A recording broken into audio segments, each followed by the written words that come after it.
Hola, buenas tardes.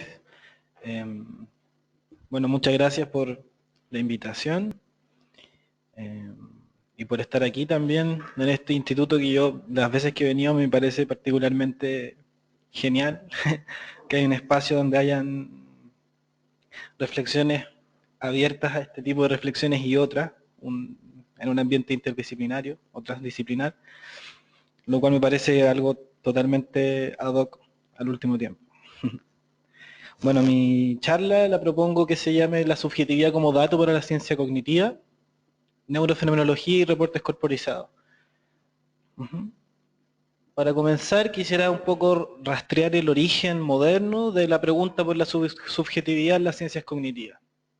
Eh, Obviamente, para la gente que quizás sabe más de filosofía que yo, esta pregunta se puede rastrear muchos, muchos años atrás, pero en el origen moderno, en el contexto del origen de las ciencias cognitivas, lo podemos datear al año 1995, cuando el filósofo de la mente David Chalmers propone lo que se llama el problema fácil y el problema difícil de la conciencia. ¿De qué se trata esta problemática? Refiere a que el problema fácil, dice Chalmers, refiere a buscar explicaciones funcionales, o sea, a buscar explicaciones de las funciones cognitivas que permite la conciencia. ¿Cuáles serían estas? Como por ejemplo la habilidad de discriminar, de categorizar y reaccionar frente a un estímulo ambiental, la integración de la información por un sistema cognitivo, la reportabilidad de los estados mentales, la habilidad de un sistema para acceder a sus propios estados mentales, el control de la atención, el control deliberado de la conducta y la diferencia entre estar despierto y estar dormido. Actualmente, como podemos ver hasta la fecha, la mayoría de la ciencia cognitiva dedicada a la ciencia de la conciencia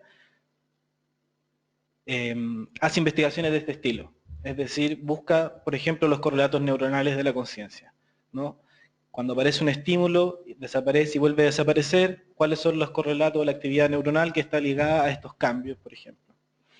Entonces, sin embargo, una de las cosas que dice Chalmers es que ese es un problema fácil. ¿Y por qué sería un problema fácil? Porque solo basta que se refinen las metodologías hasta que lleguemos realmente a saber exactamente cuál es esa dinámica de la operación, por ejemplo, de las neuronas u de otra actividad biológica que hacen correlación con este tipo de funciones. Sin embargo, Chalmers dice que el verdadero problema de la conciencia es el problema de la experiencia, ¿no? Donde dice que una teoría no reduccionista de la experiencia especificará los principios básicos diciendo cómo la experiencia depende de las características físicas del mundo. Con esto lo que quiere decir, y es en contraparte el problema fácil, es que el problema difícil, o sea, todas las explicaciones funcionales sobre la conciencia, sobre lo que acabo de explicar, nunca atienden a lo que se llama la subjetividad, o como lo dijo Nagel, que se siente estar en cierto estado, ¿no? ¿Cuál es esa subjetividad? ¿Qué se siente ver un rojo? ¿No? ¿Qué se siente eh, estar despierto? ¿Qué se siente estar durmiendo? ¿No? ¿Cómo son los sueños? Etcétera. Toda esa subjetividad por mucho tiempo y bueno, hasta el día de hoy ha sido un poco desplazada de la búsqueda científica principalmente por el tema que voy a tratar acá, por la dificultad de los métodos, ¿no? Cómo accedemos a una a saber sobre esta subjetividad. Entonces Chalmers en este tiempo propone, digamos, tres principios eh, para construir una teoría de la conciencia. Y una teoría de la conciencia que toma como principal problema la experiencia, ¿no? Entonces los tres principios son el principio de la coherencia estructural, el principio de la no varianza organizacional y el aspecto doble de la información.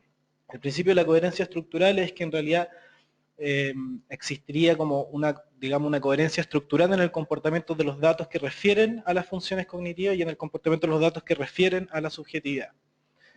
El principio de no varianza organizacional es que este comportamiento de los datos, digamos, está completamente ligado a la forma en cómo están organizados, digamos, los átomos que estemos viendo en este caso, ¿no? Digamos, o las partes que estemos analizando.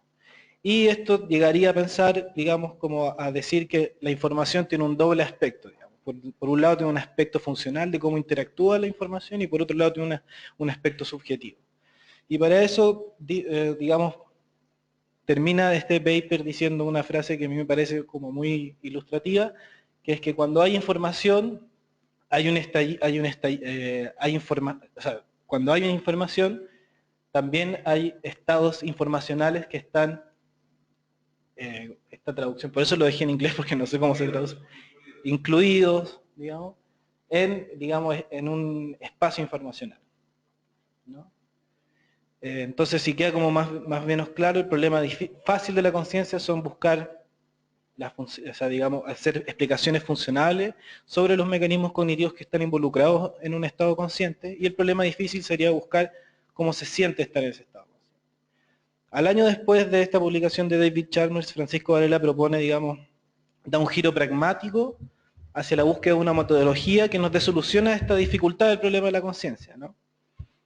Entonces, él propone que aquí el punto principal es hacer un énfasis en la codeterminación y construir puentes explicativos que nos permitan explicar qué cambia cuando cambia un estado, digamos, una función fisiológica, digamos, con, digamos, una subjetividad, ¿no? En un dato subjetivo. Para eso propone que tenemos que generar métodos en primera persona. ¿Qué significa esto de los métodos en primera persona? Bueno, los métodos en primera persona se construyen, digamos, conceptualmente en contraposición a lo que se llaman los métodos en tercera persona. Los métodos en tercera persona corresponden, de una manera que la puedo explicar yo, digamos, a toda la actividad que puede ser registrada por un sensor que registra una actividad biológica, es decir, cómo se mueven las neuronas, cómo se conectan físicamente, etc., ¿no?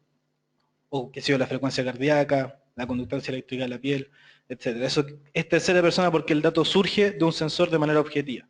Sin embargo, los métodos en primera persona tienen una particularidad, que es que cuando una persona reporta sobre su subjetividad, está mediado, digamos, por su experiencia. Es decir, cuando a mí me preguntan cómo me siento en este minuto y les trato de hablar, no hay manera que ustedes lo puedan saber si yo no les cuento, ¿no? Eso, digamos, es un aspecto de la intimidad, digamos.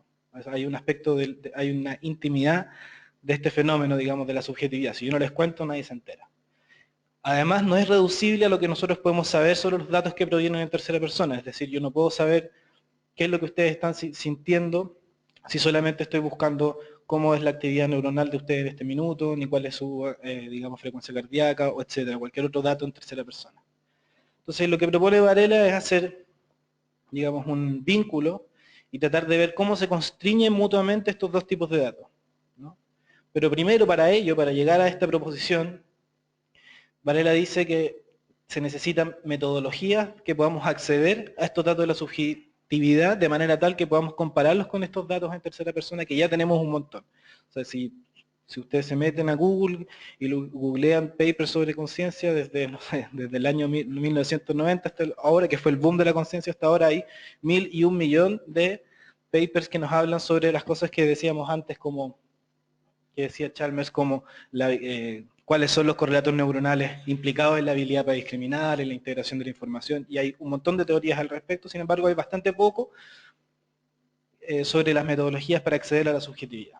Y la hipótesis principal que está Francisco tratando aquí es que él propone que la fenomenología puede surgir como, digamos, como una actitud escrita que nosotros pudiésemos tomar para refinar los métodos en primera persona, ¿no? ¿Cuáles son los métodos que actualmente tenemos en primera persona?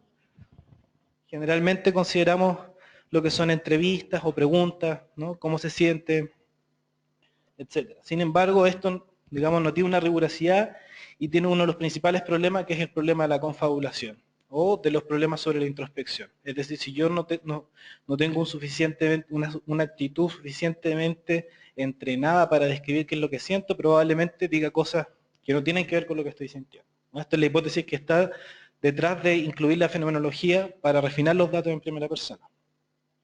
Además, digamos, fenomenológicamente, Varela nos muestra de que cualquier ciencia de la conciencia necesita, digamos, hacerse cargo del problema de la experiencia, porque cualquier científico primero parte de su experiencia, luego ve los datos y luego cuando los interpreta vuelve a su experiencia. Es decir, nunca salimos de estar en nuestra experiencia. Es decir, es como una irreductibilidad ontológica, ¿no? Nunca podemos salirnos de este bucle infinito, ¿no? Entonces la mente y el mundo están, digamos, mutuamente entrelazados en una corporización vivida, en una experiencia vivida, ¿no? Una experiencia. Entonces esto es un poquito un resumen de lo que estaba conversando. Si queremos ver el fenómeno de la conciencia, por un lado tenemos el problema fácil, y el problema fácil nos entrega datos, por ejemplo, sobre los correlatos neuronales de las funciones cognitivas, y tenemos el problema difícil, que la solución que nos puede dar son los reportes cualitativos sobre nuestra experiencia. Sin embargo, estos reportes, sin tener, digamos, tanta incidencia, digamos, en la comunidad científica, a pesar de que en el último tiempo, y que de hecho creo que es la particularidad de que hoy en día puedo estar acá, esto, digamos, ha dejado de ser una minoría y ha tratado de ponerse como en un programa científico. Bueno, esta parte de acá abajo nos indica que en el fondo la visión de Varela es ver cómo se constriñen mutuamente los datos que pueden surgir de la subjetividad y los datos que surgen de un sensor de una actividad biológica, ¿no? Un ejemplo, digamos, para finalizar esta primera etapa, es decir, el ejemplo del lector que le digo yo, o en este caso el ejemplo de una audiencia, cuando hay alguien que me está escuchando en este minuto, digamos, por un lado hay una actividad física que existe una posición corporal, digamos, hay una frecuencia cardíaca, etcétera, una actividad neuronal. Sin embargo, yo no puedo, y entonces, por ejemplo, yo podría medir cuánta atención ustedes me están poniendo en función de la dilatación de la pupila, ¿no? Por poner un ejemplo de una fisiología vinculada a la atención, ¿no? Sin embargo, yo no puedo saber qué tipo de atención ustedes me están poniendo. Puede ser una atención porque algo les parece raro, algo les genera ruido, o puede ser porque algo les está pareciendo relativamente intuitivo a su propia experiencia y están como, digamos, atentos de otra manera, ¿no? Entonces hay como dos maneras de estar atentos, sin embargo las experiencias son totalmente diferentes, ¿no? Una persona puede estar diciendo, ¿qué está diciendo este tipo? Me parece rarísimo, y otra persona puede decir, ah, mira, ¿no? La actividad fisiológica va a ser relativamente parecida, los dos se les van a dilatar las pupilas, pero no sabemos, van a tener una experiencia totalmente diferente, ¿no? Bueno, una de las metodologías que han surgido después de esta pregunta en 1996 que plantea Varela es lo que se llama la entrevista de licitación. Digamos, la entrevista de licitación surge, digamos, cuando Varela comenzó este problema, él dijo, ok, vamos a buscar a sujetos que sean capaces, digamos, por su background cultural, para describir precisamente su experiencia, y por eso fue que se acercó a monjes budistas, por ejemplo. Entonces llevemos a los monjes budistas al laboratorio, hagámosles pruebas típicas de un experimento de ciencia cognitiva, por ejemplo, rivalidad ocular, binocular, ¿no? Y veamos, digamos, qué nos pueden describir ellos de esta experiencia, ¿no? Sin embargo, obviamente esto tiene una limitancia porque no existe la misma cantidad de monjes budistas que están dispuestos a ir a un experimento de ciencias cognitivas en función de todas las inquietudes y curiosidades que tienen los científicos. Por tanto, la entrevista de licitación surge de una manera en cómo nosotros podemos orientar al sujeto que reporta, reduciendo el juicio que tiene y enfocándose en el curso de acción de su experiencia momento a momento. Entonces, ¿qué se pretende hacer con esta orientación? Se pretende hacer una reducción fenomenológica y un refinamiento de la introspección. ¿Cómo funciona? Está un entrevistador que le hace una pregunta a un sujeto, el sujeto reflexiona sobre la experiencia que le están preguntando, de manera un poco difícil, vaga, digamos, si no tiene un buen entrenamiento, le da una respuesta, el entrevistador vuelve a preguntarle, digamos, tratando de llevarlo siempre a que reenactúe su experiencia, a que se conecte con la experiencia que está preguntándole, ¿no? Pero siempre poniéndole atención a cosas que tienen que ver con la acción del sujeto. Es decir, por ejemplo, si yo les pregunto, hago una entrevista sobre cómo ustedes están aquí, les pregunto cómo están sentados, qué pierna tienen arriba, qué pierna tienen abajo, tienen calor, dónde tienen calor, etcétera, ¿no? Siempre ligado un poco al cuerpo, digamos, una introspección del cuerpo y una introspección, digamos, pragmática de las acciones que ustedes hacen, no sobre su contenido, de qué piensan, etcétera, ¿no? Bueno, y después de muchas preguntas, digamos, la hipótesis que existe detrás de este método es que el sujeto logra, digamos, de alguna otra manera revivir la experiencia que se le está preguntando y reportar de manera fidedigna qué es lo que está sintiendo, ¿no? Bueno, este tipo de entrevista lo que hace, o lo que intenta hacer, es como ampliar el ámbito de la atención, generando un contacto, digamos, una reenactuado de la experiencia, como les decía. Es decir, si yo les pregunto cuándo fue la última vez que vieron a su padre, entonces el entrevistador lo que hace es, volvamos a ese momento, dónde estaban, qué día era verano, era invierno, con qué mano lo saludaste, etcétera, ¿no? Tratando de revivir experiencialmente ese momento para que la persona en algún minuto pueda introspeccionar de manera precisa, ¿no? ¿Y cuál es la hipótesis que hay detrás? Es que existe una coherencia performativa. Y esto tiene que ver con una de las mayores críticas que se le hizo en la introspección en el siglo XX, era porque en el fondo yo les digo, ok, introspecciones sobre una experiencia pasada. Cuando ustedes van, lo que yo puedo suponer como científico es que, ¿qué me dice a mí? Que eso que me están diciendo ustedes es verdad. Y aquí la hipótesis que hay detrás es que cuando yo reenactúo una experiencia, existe lo que se llama una coherencia performática. Es decir, si yo estoy reviviendo la experiencia, es mucho más probable que la introspección, digamos, tenga menos espacio para ese tipo de confabulación. Además de esto, existen ciertos experimentos que han tratado de probar, digamos, este aspecto positivo de la entrevista de licitación. Y aquí hay un paper que menciono que es, digamos, un vacío en los resultados de Nisbet and Wilson. En el fondo aquí les muestran unas caras de las personas, pasa un tiempo y luego le dicen de mujeres, por ejemplo, yo te muestro mujeres cada cierto tiempo y al final te digo, oye, ¿te acuerdas de esta? Y te cambio a la mujer, ¿no? Entonces generalmente la gente no se da cuenta de este pequeño switch y eso dio para decir, ok, tu introspección es como muy poco fiable. O sea, yo te pongo un cambio de otra mujer después de un tiempo y nunca vas a reconocer quién era o me empiezas a dar explicaciones sobre esa experiencia, pero no es la misma mujer que te mostré en un principio, ¿no? Bueno, hicieron un experimento tratando de cambiar la metodología de que yo te pregunte, o sea, la manera en cómo te pregunto, generando esta entrevista de licitación y obtuvieron resultados totalmente diferentes. Sin embargo, todavía tiene problemas metodológicos porque la entrevista de licitación dura, qué sé yo, 30 minutos y una pregunta simple, sencilla, si la viste o no la viste, dura, qué sé yo, 2 minutos, ¿no? Este problema metodológico del timing de los tipos de metodología cualitativa, digamos, hace que experimentalmente sea un poco difícil de aplicar. Y voy a tratar este problema después, cómo se le puede dar una solución. Bueno, volviendo a Chalmers, un poquito más viejo, después nos dice qué cosas existen del problema difícil de la conciencia, cuáles son los ámbitos que se pueden investigar, ya no solo como una propuesta teórica, sino como una propuesta un poco más práctica. Entonces, ¿qué cosas podemos investigar? La experiencia del color y su profundidad, experiencias perceptivas, auditivas y táctiles, por ejemplo, un sinestésico, ¿no? ¿Cómo se siente esto de ver letras en colores o cualquier otro tipo de modalidad de eso, ¿no? Las experiencias corporales como el dolor, el hambre, la imaginaría mental, ¿no? Si yo les llevo, imagínense un elefante, ¿no? Como es algo que difícilmente yo puedo ver un correlato neural que no sea, digamos, solamente de la función de la imaginación, sino de cómo, o sea, de cómo se siente imaginar tal o cual cosa, ¿no? De una experiencia emocional, como la alegría, y también de un pensamiento ocurrente, es decir, la experiencia de reflexionar y decidir. Voy a dar, ¿cómo se llama?, 2 casos específicamente de la experiencia, de cómo se puede estudiar una experiencia emocional y un pensamiento ocurrente, más adelante. Bueno, cuando hay una covariación sistemática entre 2 tipos de clases de datos, estoy hablando específicamente de los datos en primera y tercera persona, podemos esperar principios sistemáticos que nos puedan explicar esta covariación. En el caso de la conciencia, nosotros podemos esperar, digamos, principios explicativos que estén detrás de esta covarianza entre los datos en primera y tercera persona.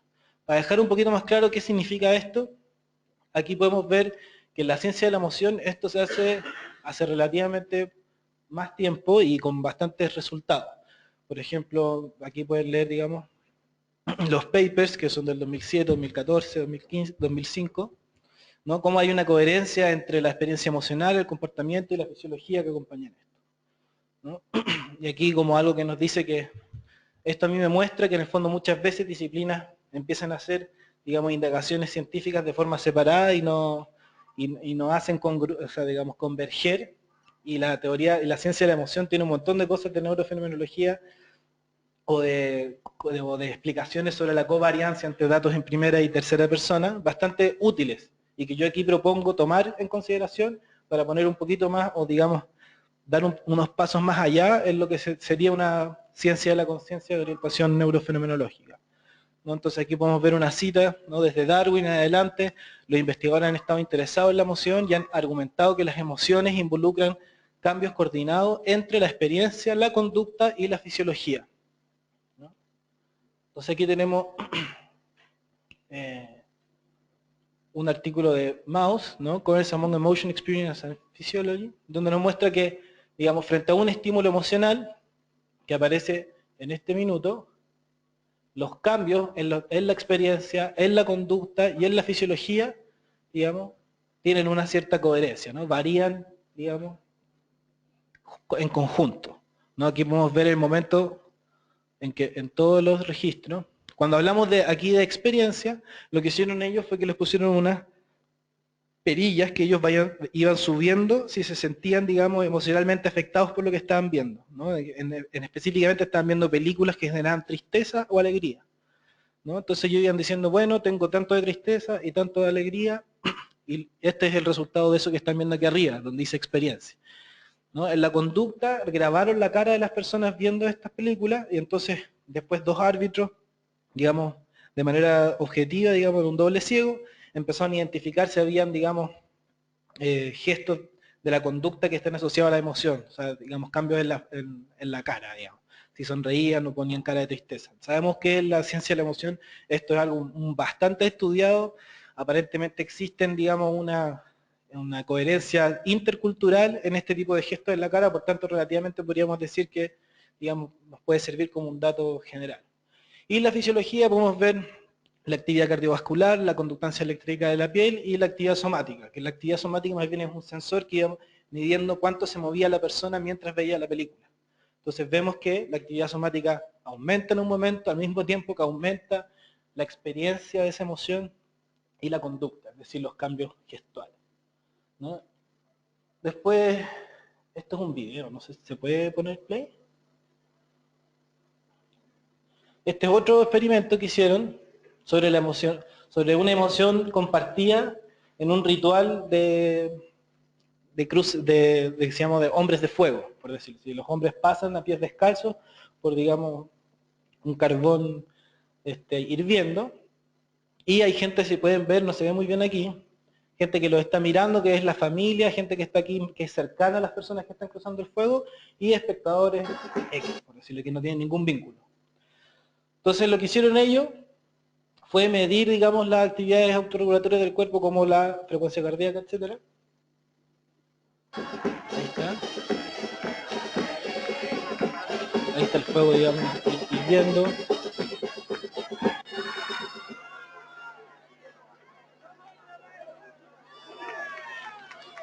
Y la persona pasa, ¿no?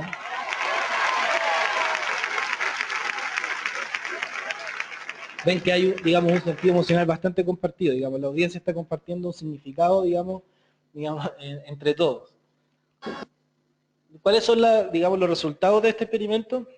Aquí pueden ver en el azul es el que camina. Digamos, en rojo pueden ver los espectadores que estén en un vínculo, en este caso es la mujer del personaje que está pasando. En el caso, en el verde vemos la gente que no tenía ningún vínculo, que era una audiencia, por decirlo de alguna manera, pasiva en términos del significado social que existía ahí. Y podemos ver cuando comienza, en la línea roja de aquí, cuando comienza el ritual y cuando pasa él mismo y cuando pasa el hermano de él, ¿no? Vemos que en el minuto en que comienza el ritual, el caminador, digamos, el hombre de fuego y el espectador que tiene un vínculo empiezan a generar una covarianza en su actividad. Ah, perdón. Ay. Ah, perdón. Entonces aquí. Este es el momento en que comienza el ritual. Como ven, cuando comienza el ritual, el caminador y el espectador que tiene un vínculo con él comienzan a tener digamos, su actividad comienza a cambiar y empiezan a covariar, ¿no? Sin embargo, el espectador que no tiene ningún vínculo no le pasa nada. Estamos hablando de frecuencia cardíaca, este es lo que estamos hablando. Luego cuando es el mismo el que pasa, no cuando, o sea, empieza el ritual, después pasa él, cuando él pasa, evidentemente la frecuencia cardíaca se dispara y al mismo tiempo la de su esposa también, ¿no? Evidentemente, porque tiene, digamos, algún tipo de vínculo, no quiere que le pase nada. No, pero el espectador que no tiene ningún vínculo, nada. O bueno, muy poco. Y también cuando pasa el hermano del caminador, pasa lo mismo, ¿no? Él también, el propio caminador también se siente, digamos, hay un cambio en su frecuencia cardíaca, su esposa también, y el espectador que no tiene ningún vínculo, no.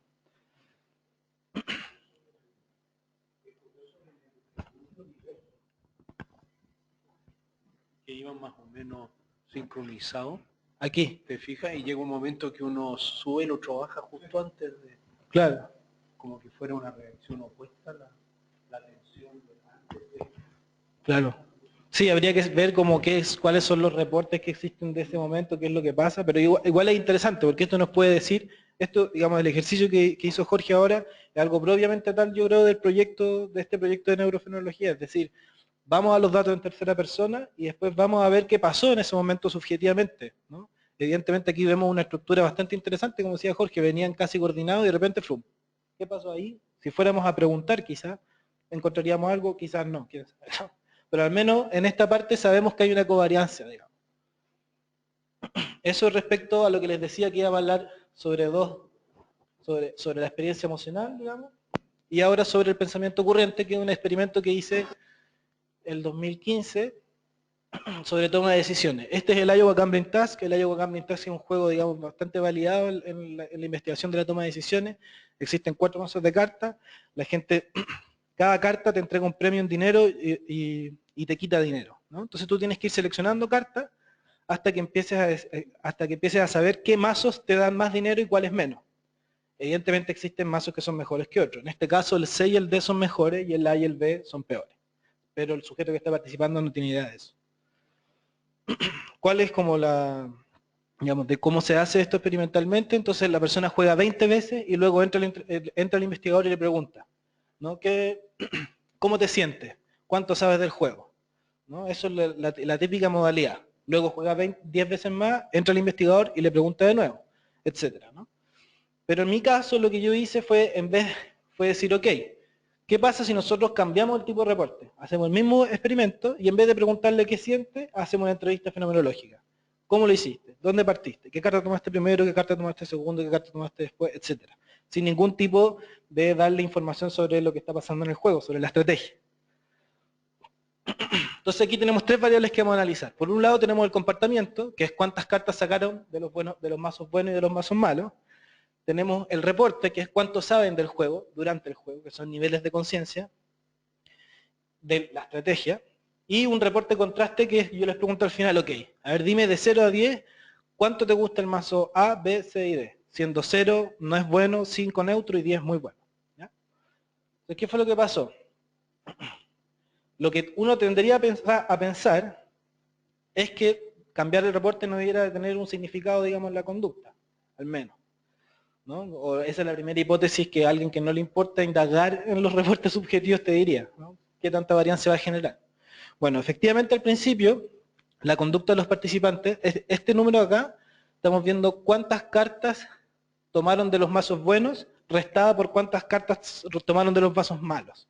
Es decir, un comportamiento efectivo supera la línea roja, ¿no? Porque sacaron más cartas de los mazos buenos que de los malos, y un comportamiento negativo sacaron más cartas de los mazos malos, que es de 0 hacia abajo. ¿No? Vemos que su comportamiento empieza a ser relativamente parecido, digamos. Sin embargo, comienza a variar desde el trial 40 al 60 hasta el 100, ¿no? En que la línea azul corresponde a los participantes que estuvieron en la condición normal, es decir, cuánto sabes del juego, ¿no? La condición original de este experimento. Y la línea verde corresponde a la gente que estuvo en la condición que cambiamos el reporte por una entrevista fenomenológica, ¿no? ¿Qué es lo que vemos en la conducta? Que digamos, la conducta de la gente que estuvo en la condición de entrevista fenomenológica fue relativamente creciendo, que es lo que uno tiende a esperar, que a medida que pase el juego vayan aprendiendo a jugarlo mejor, ¿no? Sin embargo, la gente que tuvo el reporte normal, el típico usado, a la mitad del juego, ¡pum!, cae su desempeño. Estos son los niveles de conciencia que tenían de la estrategia del juego durante el juego, ¿no? Para las mismas 2 condiciones. ¿Cómo se mide esto? Bueno, pasaríamos un buen rato porque es un poco difícil, pero lo que se hace es que todas las entrevistas se transcriben y luego los árbitros, digamos referees, en un doble ciego, van asignando números de 0 a 5 sobre cuánto sabían del juego. 0 es que creían algo incorrecto, 1 es que tenían, digamos, sabían una cosa de la verdad, un elemento. ¿Cuáles son los elementos de la verdad? Que el mazo A es malo, el B es malo, el C es bueno y el D es bueno. Cualquiera de esas cosas es un elemento, ¿no? Si yo sé que el mazo A es malo, el B es malo, el C es bueno y el D es bueno, tengo un nivel de conciencia 5, ¿no? Va creciendo en función de cuántos elementos de la estrategia yo sé durante el juego, ¿no? En la escala, de 2 hacia arriba significa que yo ya sé algo real del juego. Porque 0 es que creo algo incorrecto, digamos, o sea, perdón, 1 es que creo algo incorrecto y 2 es que ya sé uno de los elementos. Es decir, de 2 hacia arriba yo ya sé que o el A o el B es malo o el C y el D es bueno. Sé un elemento de la verdad, por decirlo así, del juego. ¿No? Lo que vemos es que efectivamente comienzan a comportarse de manera similar, pero al final del juego se diferencian. Es decir, la condición normal, digamos, con un reporte normal de la pregunta, nunca supera un nivel de conciencia en donde saben algo del juego. O sea, en teoría nosotros podríamos decir que no saben nada. Y la gente de la condición de la entrevista de licitación comienzan a saber desde el trial 40, empiezan a tener un conocimiento correcto sobre la estrategia, ¿no? Esto coincide, o podríamos decir que coincide de cierta manera, en que en la condición de entrevista logra un desempeño efectivo hacia el final del juego, ¿sí? Una pregunta, ¿por qué baja el desempeño en la versión tradicional al final? Claro, eso es lo que vamos a explicar con el reporte cualitativo que hemos dicho, ¿no? Entonces, al final del juego yo les pregunto, ¿cuántos saben del juego? Como les dije, díganme de 0 a 10, ¿cuánto creen que es bueno el mazo A, B, C y D? Sorprendentemente, a diferencia de lo que uno pensaría, uno debiese pensar que la condición azul, que son los del reporte normal, no dicen saber nada. Sin embargo, saben que el C y el D son buenos, ¿no? Todos lo reiteran de 5 hacia arriba y diferenciándose, digamos, estadísticamente del 5, ¿no? Esto es como contraintuitivo a lo que debiese pasar según los datos. Sin embargo, el grupo de la entrevista de licitación solo sabe que el D es bueno, lo cual coincide con su nivel de conciencia, que entre 2 y 3 saben un elemento de la verdad. Es decir, saben que D es bueno. Pero no coincide lo que dicen, lo que el grupo azul sabe, que no sabe nada. Pero sin embargo, al final del juego saben que el C y el D era bueno. La pregunta es por qué su comportamiento no fue efectivo si en teoría saben más que los del otro grupo. Esa es la pregunta que está en cuestión. Y la única cosa que yo me encontré, digamos, si uno mirara solo los datos, no hay explicación. No tengo idea por qué. Yo podría quizás asumir de que no llevaron a un nivel de conciencia suficiente para jugar efectivamente. Pero eso tampoco es, digamos, tanta información. Entonces, si me voy a los datos cualitativos, encontramos la respuesta. Vemos que todos los sujetos de la condición azul reportan más o menos en la mitad del juego un sentimiento de insatisfacción, de que están nerviosos. Ya me estoy hartando porque no sé, no entiendo qué pedo es la mexicana. No digo si me desespera, cómo no saber qué, me desespera. No he descubierto la secuencia todavía, me consterna. Quiero saber cuál es la secuencia que pierdes y ganas, pero como es aleatorio, entonces, etcétera, ¿no? Puros reportes cualitativos. Y justo en el momento en que empieza a decaer este grupo. Después, ya estoy como media chata, este era chileno. Igual, ya quiero que termine, estoy chata de que me hagan la misma pregunta, ¿no? Esta parte es importantísima. Estoy chata de que me hagan la misma pregunta. Efectivamente, es súper reiterativo. ¿Cuánto sabes de este juego? ¿Cuánto sabes de este juego? Y la entrevista fenológica, digamos, tiene un dinamismo que va acorde a una experiencia, ¿no? O sea, la experiencia es mucho más dinámica que saber cuánto sabes o no sabes sobre algo. El otro sujeto, bien, súper bien, un poco más de ganas que se acabe. Todos en el mismo momento en que empieza a decaer. Ya voy en la mitad del juego y no sé, por jugarlo aún no sé nada de lo que no quiero saber nada más. Bueno, con ganas de entender la lógica, pero siento que no la voy a entender en ningún momento. Lo que pasa en este juego es que parece un disco rayado. No sé si está bueno, pero es que no sé qué es lo que está pasando. Y en lo otro, un poco desmotivado, porque entonces si ya no hay nada que seguir descubriendo, porque en realidad todo el tiempo va a cambiar, ¿no? Entonces esto nos muestra, digamos, que ir a ver los datos cualitativos nos pueden hablar sobre algo más, sobre un dato objetivo, por ejemplo, de la conducta, ¿no? Del comportamiento. Después, un sujeto outlier. Los outliers siempre sirven para saber un poquito más de qué es lo que está pasando en un conjunto, digamos, en una muestra. Y justo el sujeto que yo no pude hacer nada fue porque del trial 20 al 100 no me dijo que yo entrara, ¿no? Los sujetos me dirían que cerca cada 20 trials entra y yo iba a reportar. No me dijo nada, jugó, ¿no? Se embolinó, la perdí y ¿qué pasó? Justo empieza a bajar su desempeño en ese momento. ¿Y qué me reporta él cuando yo ya puedo entrar en el trial 67? ¿No? Me dice, me empezó a dar mucha ansiedad que no encontraba las reglas, que me daban un préstamo más grande y cuando me acordé que el préstamo era virtual y que no estoy perdiendo nada, llegué al 67. Y si perdí completamente la atención de los intentos, me llamó la atención que me fue emocionalmente súper saliente al grado en que no me di cuenta. Así que estoy muy sorprendido que me haya pasado porque este tipo de cosas nunca me son emocionalmente salientes. No una justificación, pero...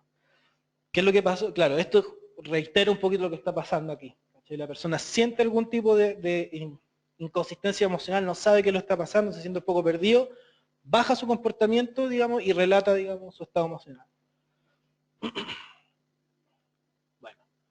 Eso fue, digamos, una muestra sobre cómo podemos, digamos, indagar en los aspectos subjetivos en la toma de decisiones o en la reflexión en la toma de decisiones.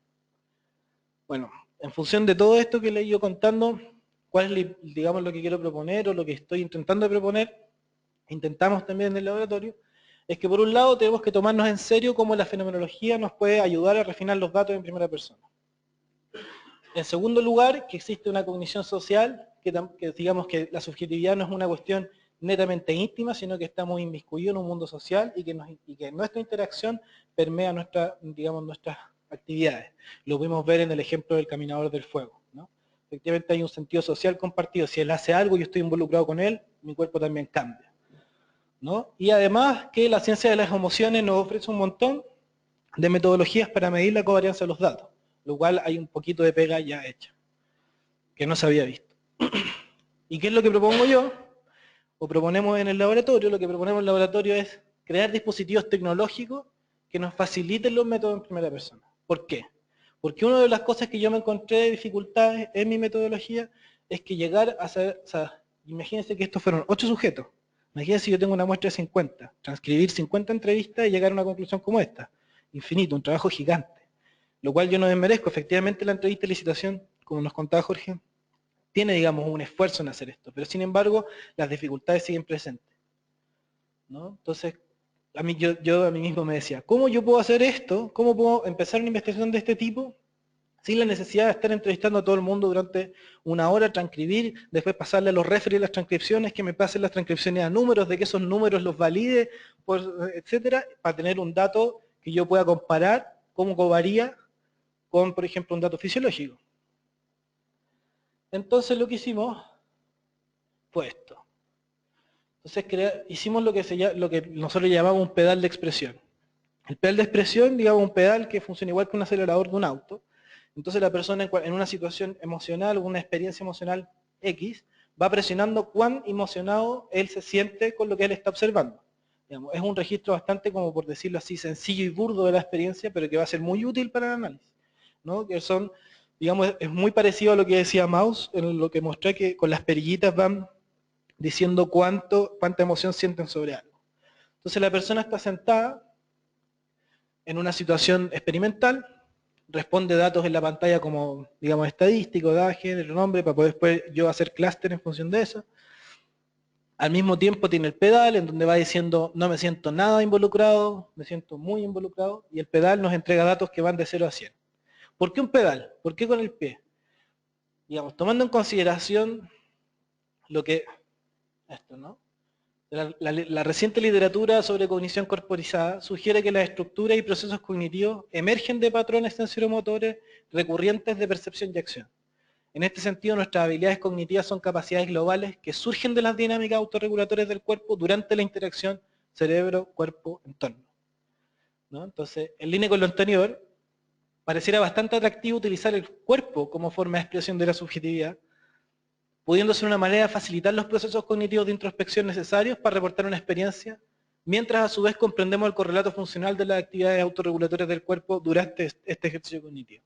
Es decir, aquí la hipótesis que hay detrás, es decir, o sea, lo que yo creo que hay detrás, y me lo he topado en mi propia metodología, es que cuando yo le pregunto, ¿utilizo el lenguaje? Hay un montón de variables que yo no puedo controlar, ¿no? Si yo lo dije de tal o tal manera, la persona se sintió presionada o no se sintió presionada, etc. Hay un montón de variables subjetivas que surgen con el uso del lenguaje. Pero ¿qué pasa si yo le entrego esa tarea a él y le doy una intimidad? Es decir, pongan el pedal, ok, yo no voy a estar viendo el pedal y no le tengo que dar instrucciones, él mismo con su cuerpo es el que está manipulándolo, ¿no? La hipótesis que hay detrás es que el uso del cuerpo facilitaría la introspección, por tanto tendría un dato relativamente más fidedigno. Al mismo tiempo, le medimos digamos, la actividad autorregulatoria del cuerpo, en este caso específicamente la frecuencia cardíaca y la conductancia eléctrica de la piel, que son actividades que están asociadas a los cambios en la emoción. Entonces lo que yo quiero ver después es si en el momento en que la persona reporta mediante el pedal una intensidad en la emoción, si esto tiene una covarianza en la frecuencia cardíaca y en la conductancia eléctrica de la piel, que en teoría, según la literatura que revisamos sobre la ciencia de la emoción, debiese de suceder, ¿no? Entonces lo que estamos trabajando ahora, como una primera parte, es cómo validamos el método, ¿no? Porque esto puede ser una invención X y no le sirve a nadie. Sin embargo, si nosotros, digamos, suponemos que si encontramos resultados que son similares a lo que existe hoy en la ciencia de la emoción, nosotros diríamos, ok, nosotros de alguna manera estamos validando el método. Bueno, ¿cuáles son los experimentos que hemos hecho? Entonces mostramos 3 tipos de videos que sugieren, digamos, una experiencia emocional. El primer video es un corto de Pixar que genera risa. El segundo es la historia de un oso que genera, digamos, una emoción, ¿no? O sea, la gente que lo ha visto sabe que hay un contenido emocional fuerte al respecto, ¿no? Y mostramos un video resumen de un festival de música. Digamos que no tiene ninguna construcción de guión, muestra, digamos, felicidad y cooperación, pero no necesariamente está pensado para que la persona, digamos, como por ejemplo, como son los videos, ¿no? O sea, esto tiene un montón de estudios para generar risa, evidentemente, y esto tiene un montón de estudios para generar emoción, una construcción del guión, ¿no? Y nosotros decimos, a ver, aquí, ¿qué pasa si nosotros encontramos la típica estructura con que se escriben los guiones en nuestros resultados, utilizando nuestra metodología? Efectivamente, lo hemos visto un poco. Aquí no se ve muy bien, pero tengo mejores datos. Este es el pedal del video de Birds, que es de risa. Nosotros, en este gráfico, para entenderlo de alguna manera, el pedal va de 0 a 100, ¿ok? Entonces la línea roja representa cuántas personas, este es el número, cantidad de personas, y este es el tiempo, ¿no? La línea roja representa cuántas personas estaban presionando el pedal entre 34 y 66, que es digamos, algo en la mitad del pedal. La línea negra nos muestra cuántas personas estaban presionando el pedal entre 1 y 33, y la línea verde nos muestra cuántas personas presionan el pedal entre 67 y 100, que podríamos decir que es como alta intensidad de la emoción, subjetiva, consciente. Bueno, primero que ver, efectivamente nosotros vemos, si ven aquí, cómo se repite la estructura de un guión, ¿no? Sube, baja, sube, que es lo que estamos hablando aquí. Esto, digamos, es una interpretación bastante vaga con los datos que tenemos hasta el minuto. Sin embargo, a mí esto me sugiere, y viendo la correlación de los pedales entre los sujetos, digamos, hay un tipo de conducta normalizada. Después, si vemos el pedal del oso, digamos, aquí es un poco más difícil de verlo porque está un poco más oscurecido por los otros datos, ¿no? Pero también vemos así, sube y al final. Y en el video del festival no se ve una estructura tan específica, no hay mucha variabilidad en el dato. Bueno, ¿qué es lo que nosotros queremos hacer con esto? Nosotros queremos, por ejemplo, ver qué pasó aquí, en este momento en que hay mucha intensidad. ¿También covarió la frecuencia cardíaca? Perdón. Nosotros queremos saber qué es lo que pasa aquí, qué es lo que pasa aquí, qué pasa aquí. Nosotros debiésemos de encontrar una correlación con los cambios en la frecuencia cardíaca y la actividad galvánica de la piel. Es que realmente la ciencia de las emociones nos ha dado datos fidedignos. Pero además, lo que hemos visto, otros datos, son estos, ¿no? Esta es la distribución de la correlación de la frecuencia cardíaca utilizando el mayor absoluto en el video de Pixar, y es el video de risa, el video del oso y el video del festival. Aquí tenemos otro dato que pudiese mostrarnos, sugerir con bastante sutileza, decir que no tenemos nada tan concreto, pero hay una tendencia en los datos. ¿Qué nos muestra? Que la gente que vio junta el video, sus corazones, digamos, correlacionan más que la gente que no lo vio en conjunto. Eso lo podemos ver en el Pixar, lo podemos ver en el oso, que son videos que están emocionalmente, o sea, que tienen una construcción emocional. Sin embargo, no vemos esto cuando vemos el video del festival. No hay los que vieron juntos, no necesariamente correlacionan digamos, no hay una correlación de su frecuencia cardíaca entre los que lo vieron juntos y los que lo vieron separado. ¿Por qué estamos viendo copresentes versus no copresentes? Porque efectivamente, como decíamos antes, digamos, una experiencia emocional, hemos visto que existe un contagio, ¿no? O sea, es una cuestión social. Entonces, efectivamente nosotros vemos que o sea, tener una emoción en conjunto genera una sincronización al menos de la frecuencia cardíaca. No es significativo No. estadísticamente. Por eso decía que es una tendencia de los datos. O sea, tenemos un 0,1 y un 0,3 ahí, pero cuando no dio, digamos un 0,8. Entonces, por eso digo con bastante sugerencia y bien tranquilamente, porque este es un proyecto que estamos recién iniciando, son 5 meses nomás de proyecto, pero vemos que hay, digamos, alguna tendencia en el dato. ¿Cuántas personas eran, más o menos? En el dato del Fest4U fueron 50 personas, en el dato de Pixar fueron 34 y en el dato del oso fueron 12.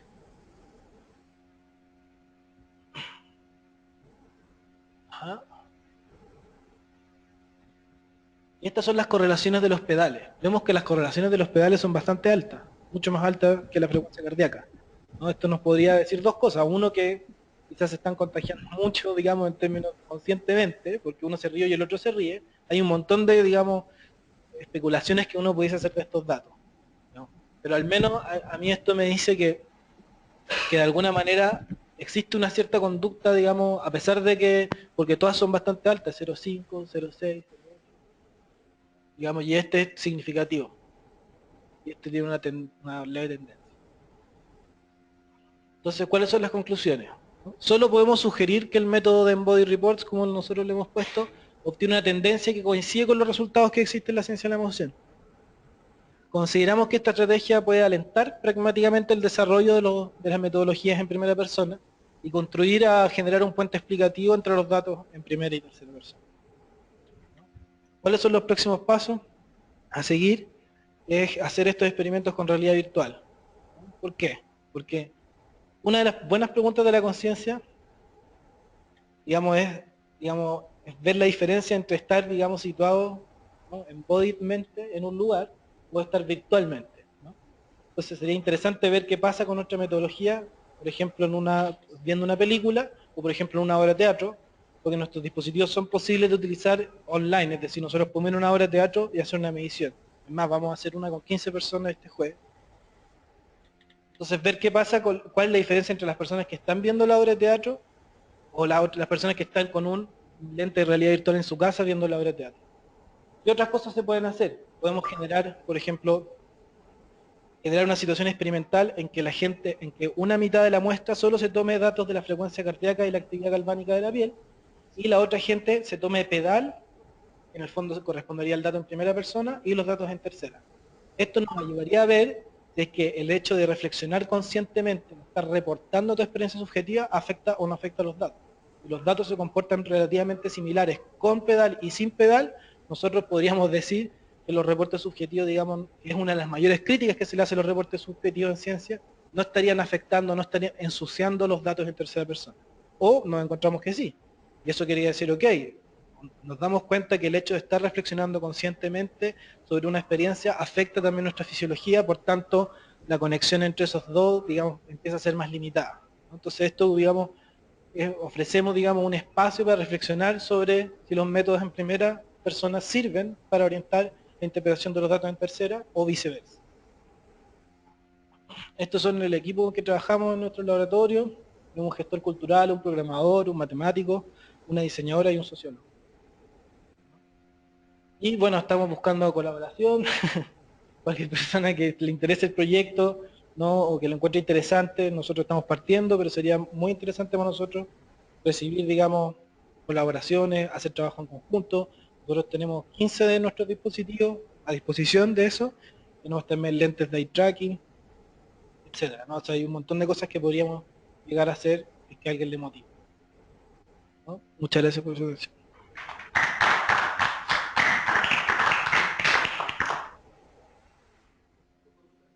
Sí. Sí, las consultas por micrófono, por favor, para que nos escuchen a lo lejos.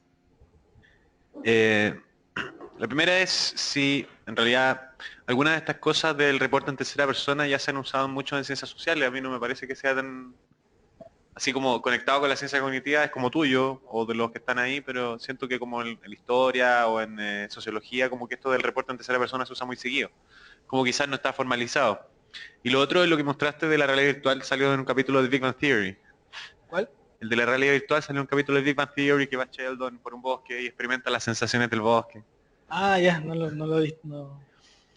Y bueno, yo te ayudo, yo soy profesor, yo trabajo con reporte en tercera persona constantemente para ver si mis estudiantes aprendieron o no. ¿Cómo? Yo trabajo constantemente con reportes en tercera persona de mis estudiantes para saber si aprendieron o no. Ah, claro. Y es mucho menos riguroso que lo que tú haces.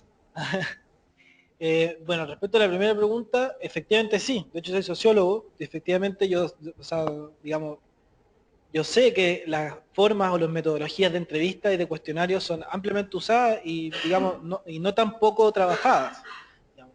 El problema que aquí es como donde nosotros quisiésemos innovar de alguna manera, y que no es una innovación que venga de nosotros, en realidad esto más bien yo creo que es una continuidad de gente que ha estado trabajando con este interés, porque aquí el interés es como no sacar la experiencia subjetiva de la investigación científica, digamos. Y por eso mismo uno podría decir, ¿por qué la sociología se ha declarado separada de la biología? Digamos, hay papers sobre eso, ¿no? ¿Cuándo pasó? ¿Por qué pasó?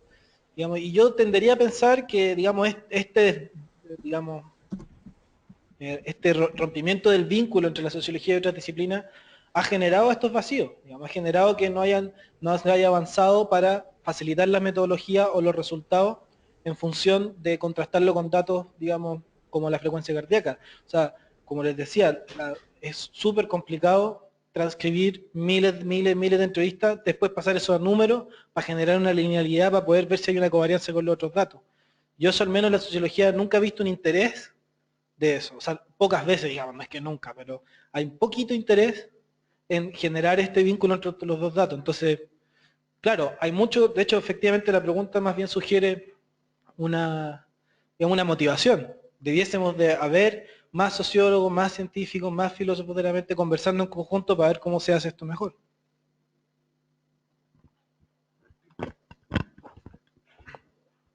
¿Crees que este mecanismo que inventaron tenga alguna limitación respecto al usual, por así decirlo, discurso que se usa en la investigación cualitativa? Estoy pensando en que igual esto de las entrevistas permite que el lenguaje se despliegue de una manera que quizá llegue a abarcar cosas que de la manera en la que lo están haciendo con su nueva maquinita no se pueda. No sé, estoy pensando. ¿Han pensado si tiene restricciones o ustedes llegan a pensar que esto de la inacción, de que el cuerpo podría llegar a homologar, que inclusive hasta los discursos más complejos, que uno podría tener en una entrevista o cosas así? Claro, o sea, en primera instancia yo te diría que la limitación es clarísima, ¿no? O sea, como dije en un principio, medir medir una experiencia subjetiva buscando intensidades de la emoción es algo de este porte en función de lo que realmente una experiencia, digamos, o una fenomenología, si uno lo quiere poner así. Sin embargo, lo que sí puedo decir es que esto es útil para generar un complemento con datos como las entrevistas. Por ejemplo, ya no me funciona esto, pero... Aquí, por ejemplo, yo diría, ok, ¿no? Para que la gente vea. Aquí yo sé que, según nuestro pedal, existe un momento de intensidad importante, ¿no? Sobre esta emoción que está en ese momento. En este caso, risa, ¿no? O felicidad, no sé cómo, digamos, describirla correctamente. Yo lo que haría sería ir a ese momento, ir a buscar a todas las personas que estaban en ese lugar y preguntarles, ¿qué pasó ahí? ¿Qué sentía? ¿Por qué sentía eso? Hacer una entrevista, ¿no? Y quizás eso transcribirlo, etcétera. Pero llegar y hacer entrevistas así porque sí genera una cantidad de datos impresionante. Entonces esto lo que nos facilita es orientar la búsqueda. Decir, a ver, parece que en ese momento era importante. Vamos a hacer en el momento, hagamos 100 entrevistas de ese segundo. Mucho más preciso. Eso yo pienso que es como lo que propongo. Hola. Oye, yo tengo dos preguntas. La primera es, o sea, ¿tú con qué tipo de metodología estás pensando en cuanto a llevar a cabo las preguntas? O sea, de una u otra manera una entrevista, pues, implica también, pues, todos unos métodos, ¿no? Los antropólogos, los etnógrafos, todos ellos tienen metodologías muy características. Y me gustaría saber si se toman en cuenta en este tipo de estudios, ¿no? Sobre todo en las entrevistas de licitación y todo esto, esta idea, ¿no? Si simplemente se entrevista sin ninguna base teórica. Y la segunda es si además de estímulos visuales, que pues de alguna manera esa es la conciencia que más hemos estudiado, se está pensando en otro tipo de estímulos, ¿no? En estímulos olfatorios, en estímulos auditivos musicales, ¿no? Sobre todo si tú, por ejemplo, estás pensando en estos fenómenos de entrainment, ¿no? De esta sincronización mutua, ¿no? O sea, por ejemplo, la música, incluso a ojos cerrados, tiene un montón de ese tipo de fenómenos, o ápticos, ¿no? O sea, la cuestión de todas las cuestiones vibratorias que ocurren en el tacto, y si tu pedal también da para movimiento, ¿no? O sea, como más, no sé, baile, no lo sé. Esas son mis preguntas. Sí. Respecto a la primera pregunta, digamos, la base teórica que al menos yo he utilizado, bueno, de base como sociólogo, digamos, quizás podría hacer referencia intuitiva a todo lo que sé, digamos, en cuestionario y entrevista. Pero particularmente a mí lo que más me ha interesado es la entrevista de licitación. A mí me parece que orientar a un sujeto que reporte sobre su estado consciente, llevándole la atención al cuerpo, me parece que eso es lo fundamental, eso es lo que yo tomaría en principio, como, digamos, un aspecto a trabajar, digamos, y por eso es que como me he formado en eso y hay papers para aprender de eso también, hay talleres, incluso acá en Chile hay talleres, digamos, Valparaíso, la Camila Valenzuela hace estos talleres, que ya se formó, lleva un montón de tiempo trabajando en esto, digamos, hay un espacio para tener un background teórico sobre cómo hacer las entrevistas. Esto, independiente de esto, yo no descartaría por ningún motivo traer otro tipo de teoría sobre cómo hacer cuestionarios y entrevistas. Hasta el minuto, por ejemplo, nosotros estamos trabajando, al menos para los cuestionarios, con todo lo que es literatura en sociología del arte. Es decir, cómo se caracterizan los consumidores de cultura, etcétera, ¿no? Por edad, por clase social, etcétera, ¿no? Como que, y tratar de vincular, hacemos clúster, ¿no? Efectivamente, a ver, parece ser que los consumidores del tipo A y del tipo B, en función de la teoría de sociología del arte, tienen un tipo de actividad de la frecuencia cardíaca así y asá, ¿no? Entonces, de alguna manera nosotros estamos tratando de integrarlo. Y respecto, ¿cuál era la segunda que ya se me fue? Ah, respecto a otro tipo de experiencia, sí. Efectivamente ahora tenemos dos experimentos que están corriendo. Uno es con música, que es con 3 canciones de los Chancho en Piedra, que es un grupo bastante famoso en Santiago, Chile. Y entonces van a ir sus fans a medir, digamos, cuáles son las partes que les gustan de sus nuevas canciones, etcétera, lo cual, digamos, sería como una experiencia musical.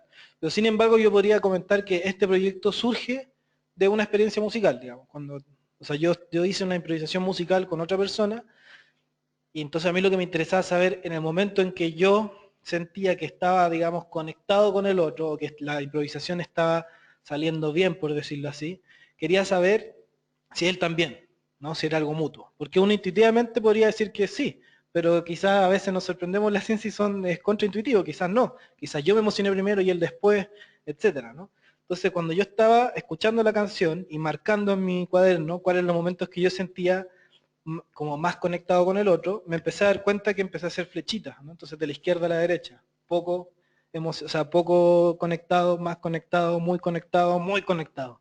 Y ahí me di cuenta que eso era un acelerador. Entonces, por eso se me ocurrió hacer el pedal. Dije, esto sería mucho más fácil, me pongo los audífonos, escucho la improvisación y voy diciendo conectado, no conectado, le paso el pedal al otro y veo si coinciden los momentos, ¿no? Esto en la literatura de música, digamos, igual no es nuevo. O sea, en improvisación de jazz hay un montón de papers que hablan sobre si es que digamos, esta experiencia cualitativamente más rica de sentirse conectado con el otro surge al mismo tiempo que los otros. La literatura que yo he leído es contraintuitiva, o sea, a veces no es así. A veces uno siente más y el otro sintió después, etcétera. Hay un montón de cosas que hacer respecto a eso. Y ojalá también diversificar más allá de lo visual. Efectivamente, yo creo que tienes razón, que es lo que más se ha estudiado en ciencia de la conciencia. Digamos, diversificar los experimentos. Gracias. De nada. Cristóbal, gracias por la charla. Tengo 2 preguntas. Te voy a hacer la primera y después te hago la otra. La primera es, tu trabajo, y así como el trabajo de Varela y compañía, está basado en postular la irreductibilidad de la experiencia en relación a los correlatos neurales, por ejemplo. Pero sin embargo hay científicos y filósofos que opinan lo contrario, que opinan de que la experiencia consciente, tal como experiencia vivida, ¿no es cierto?, puede reducirse a la actividad física del cerebro, del cuerpo de la persona. Y bajo esa perspectiva sería totalmente innecesario lo que tú estás haciendo. ¿Tienes una respuesta frente a eso o para ti es simplemente intuitivo y evidente que la experiencia es irreductible?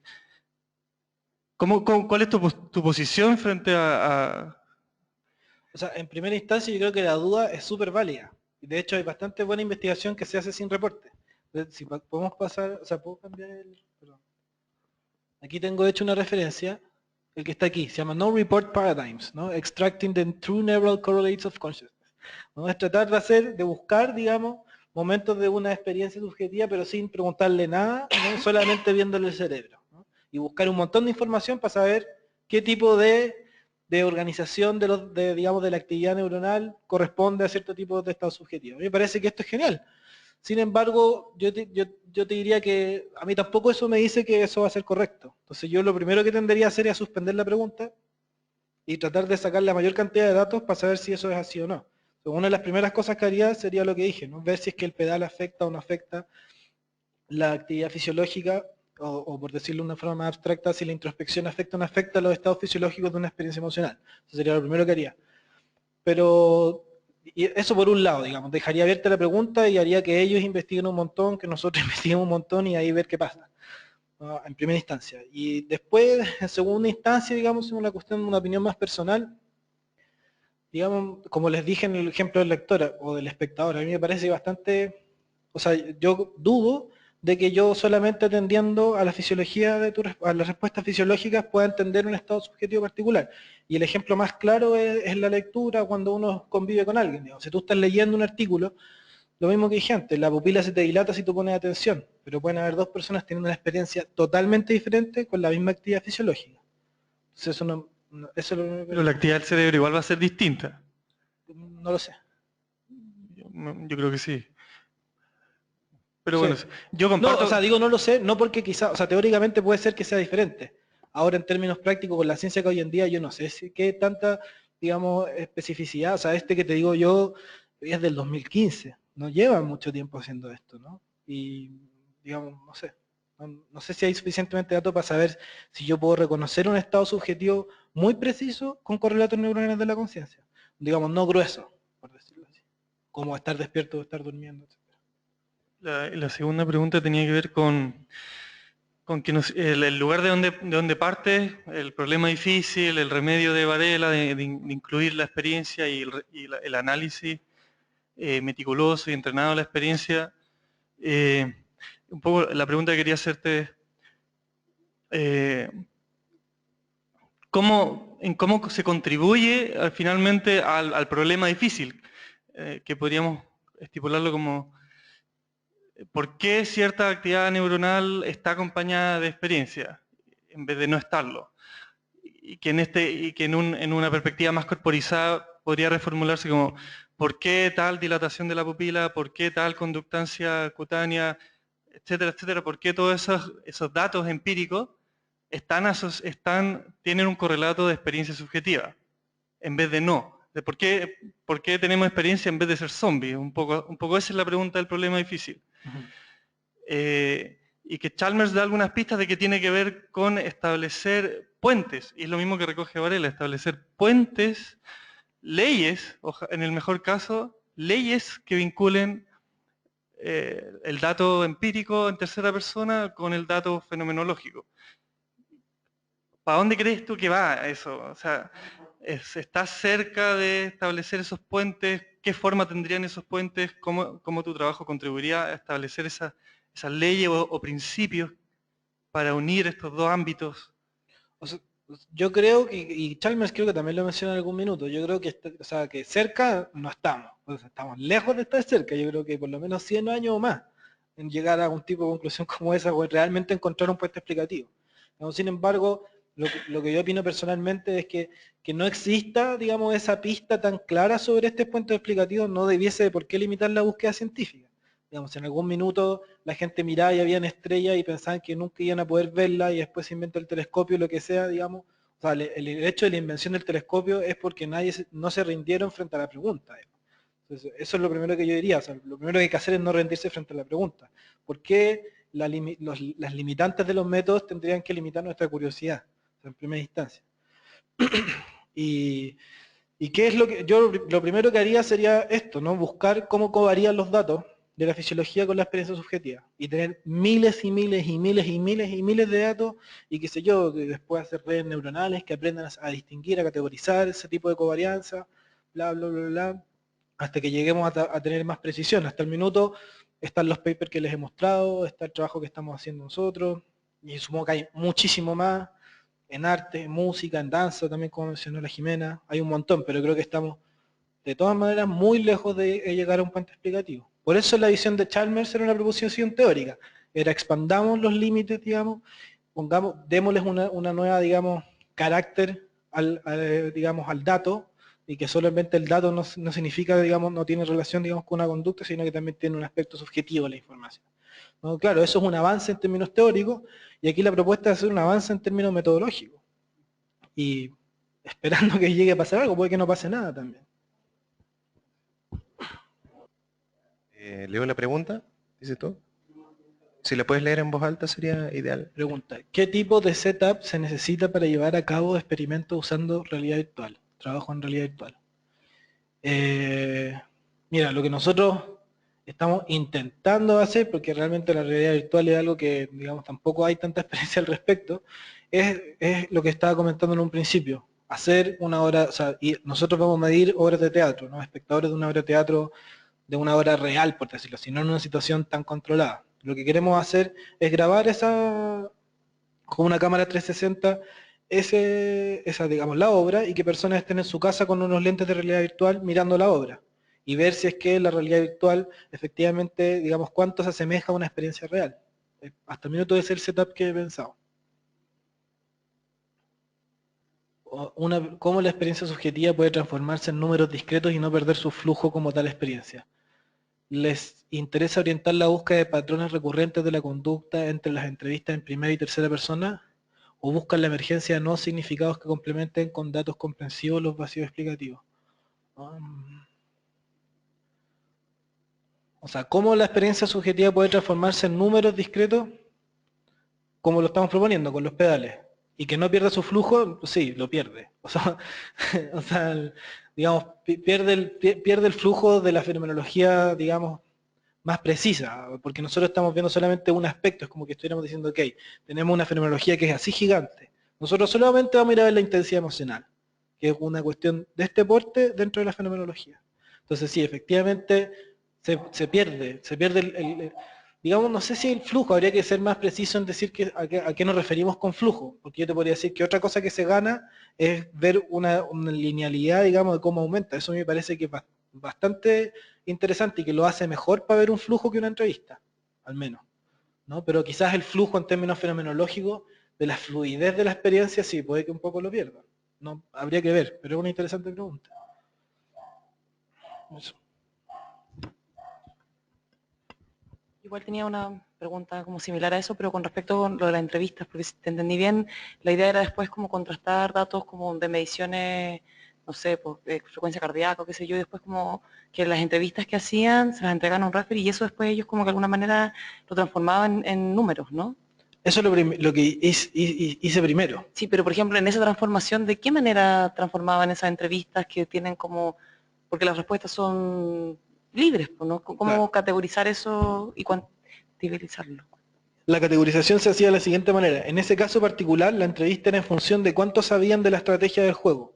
Entonces yo hice una tabla que va de 0 a 5 y que cada número tiene una categoría que refiere digamos, a esa cantidad del número. Si es 0, digamos, por eso lo dividí en elementos de la verdad. Como A es saber la verdad de uno de los mazos es 2, saber dos verdades de los mazos es 3, etc. Entonces digamos, los referees estaban mirando la entrevista, o sea, cada 20 trials, y decían, ok, según lo que esta entrevista dice, esto corresponde a un nivel de conciencia 2 de la estrategia del juego. Entonces le anoto un número, del 0 al 20, 2, del 20 al 40, 3, del 40 al 60, 4.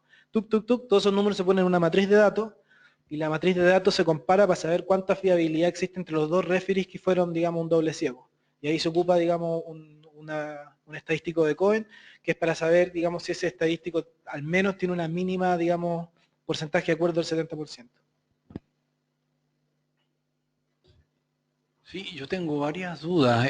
Una de ellas, en esto de la entrevista, en alguna medida, parece que uno está metaforizando el hecho que el sujeto trata de expresar la experiencia que vivió antes.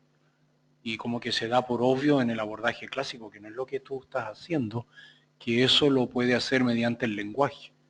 Entonces ya una dirección interesante es que no es obvio que mediante el lenguaje habitual el sujeto logre expresar su experiencia. Pero en realidad me parece que por otro lado la motivación iba más bien a que el sujeto reviva la experiencia y no solo la cuente. Ahora yo creo que hay ejemplos bien concretos de experiencia que en realidad no son reproductibles, porque no depende, es algo que el sujeto no puede reproducir a voluntad. Sí. Entonces, eventualmente lo único que puede hacer es que tiene un recuerdo y cuenta el recuerdo. Sí. Entonces, no sé en qué medida tú quieres como entrar o explorar el aspecto de la irreproductibilidad de ciertas experiencias y el hecho de cómo se transmite, porque parece que hay un problema también en la panoplia que tenga el sujeto para expresar su experiencia. Por ejemplo, el hecho de hacerlo metafóricamente o no, hay personas que siguen un contrato implícito que eso no es lo que van a usar. Y ahora lo que tú sugieres ahí, por ejemplo, experiencia del pedal, como que abre una vía que quizás tiene como muchas pistas acerca de otras maneras de expresar. Entonces ahí veo como una constelación de dudas que no sé en qué medida tú las asumes o te interesan o cómo lo ves. Sí, claro, efectivamente yo creo que esto de abrir el abanico de métodos de reporte me parece muy interesante. Nosotros de hecho, claro, comenzamos por el pedal por una cuestión técnica, porque ya involucrarse en construirlo significaba una cantidad de atención suficiente que no nos permite, digamos, diversificar tanto. Pues yo ya tengo algunas ideas, por ejemplo, se me ocurre generar sensores en que la gente con el cuerpo pueda generar expresiones sobre qué es lo que está pasando, ¿no? O si haces así, o si abres los brazos, si cierras los brazos, etcétera, ¿no? O cosas con la fuerza, por ejemplo, utilizar la fuerza como un mecanismo de reportabilidad en vez del pedal, ¿cachai? Como sostener e ir soltando. Es más o menos las cosas que he pensado.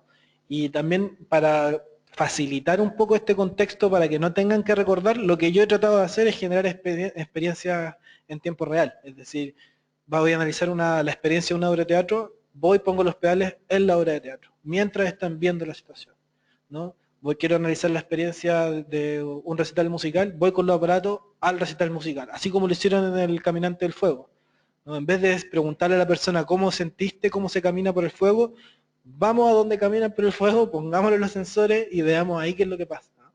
O si quiere, o reducir los tiempos, si es que no se puede hacer la entrevista, evidentemente durante la persona está caminando, cuando termine vamos a preguntarle, ¿no? Tratar de generar ese tipo de setup que nos ayuden, digamos, a facilitar o a reducir estos riesgos de la reportabilidad. Hay otra pregunta por internet.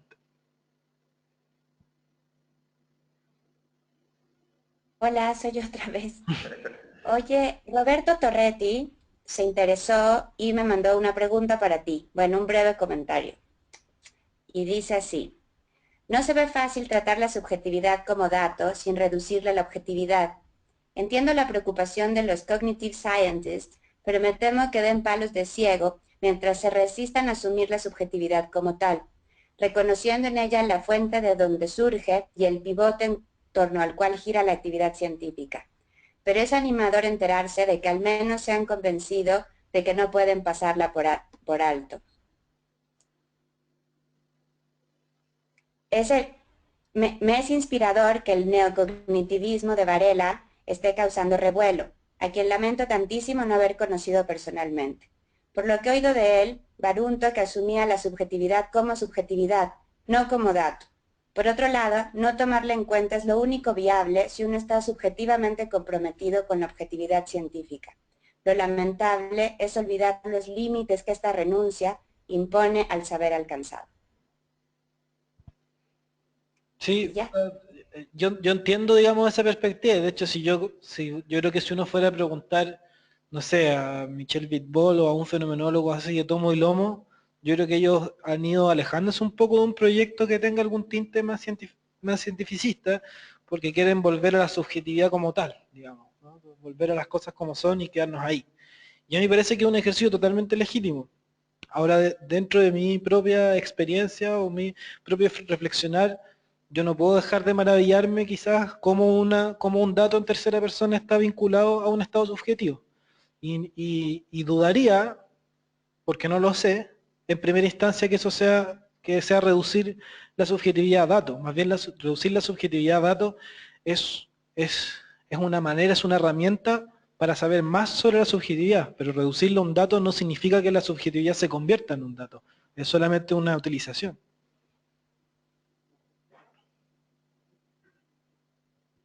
Ok. ¿Aló?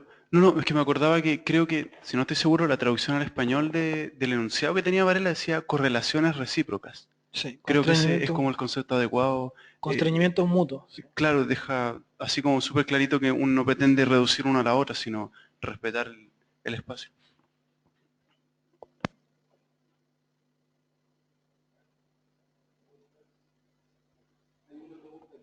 Ah, ya.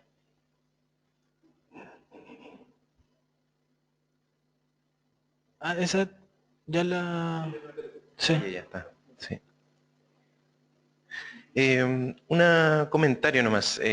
Aparte de felicitarte por el trabajo que estás haciendo, lo encuentro realmente interesante. Desde el punto de vista técnico, existen algunas empresas que trabajan en lo que se llama tecnologías semánticas. No sé si las has explorado. Hay un investigador del IFIC, el Tomás Veloz, tal vez lo conozcas, que trabaja en el aspecto investigativo en esa empresa, en una empresa gigante en Suiza. Y son capaces de hacer cosas bien impresionantes respecto a reportes. Y por ejemplo a las empresas con software agarran los currículum, cientos de currículum, y elige el computador a los indicados para el trabajo que están buscando. Hacen realmente un nivel de análisis automático bien increíble. Ese tipo de tecnologías no la han incorporado gente que esté trabajando en esto. ¿O has visto tú alguna línea en esa dirección? Porque Sí. en particular nosotros estamos tratando de hacer un convenio con ellos, justamente porque tienen mucho poder para resumir información larga que hay que transcribir y todo. Y lo hacen con inglés, con cualquier idioma, en cualquier formato. Es bien increíble el tipo de cosas que pueden hacer. Sí, no, la verdad que a mí me interesa muchísimo. De hecho, en algún minuto recuerdo que en estas papers sobre las improvisaciones de jazz utilizaron algunos software para medir, digamos, como lo vocal, es decir, como la intensidad de las oraciones, cuánto tiempo se demoraban en decir una palabra, y todo eso digamos, lo resumían, o sea, lo utilizaban como una metodología para extraer información, ¿no? Como asociada a estados subjetivos. Y me imagino que esto es eso y más, porque si es una empresa muy grande, supongo que tienen que hacer muchas cosas. De todas maneras me parece interesante. Es más, o sea, yo lo que tiendo a pensar es como lo que dije en la última diapositiva, a colaborar. O sea, yo sé que hay un montón de métodos, yo no estoy al tanto de todos esos métodos, pero me encantaría poder integrarlos todos, ¿no? O sea, como que la curiosidad me lleva para ojalá hacerlo con todos los métodos que existan, porque así, de esa manera, digamos, por eso creo que es tan importante una preocupación metodológica, ¿no? Porque eso es lo que nos lleva, y además genera una fluidez para la transdisciplinaridad, ¿no? Además, en términos como de sociología de la ciencia, sí, pero diversificar los métodos, en la medida que nosotros diversifiquemos los métodos para analizar los fenómenos en estudio, probablemente avancemos mucho más que lo que tenemos, porque en teoría eso es lo que yo creo que hasta el minuto limitado. Fue la primera pregunta también con la sociología, ¿no? ¿Cuántas cosas de esto le podría servir a la sociología? Y viceversa, ¿no? Como tratar de un poco de romper esas barreras que muchas veces que se quieren quedar cada uno en su propia casita, pero que no son tan útiles para un programa científico.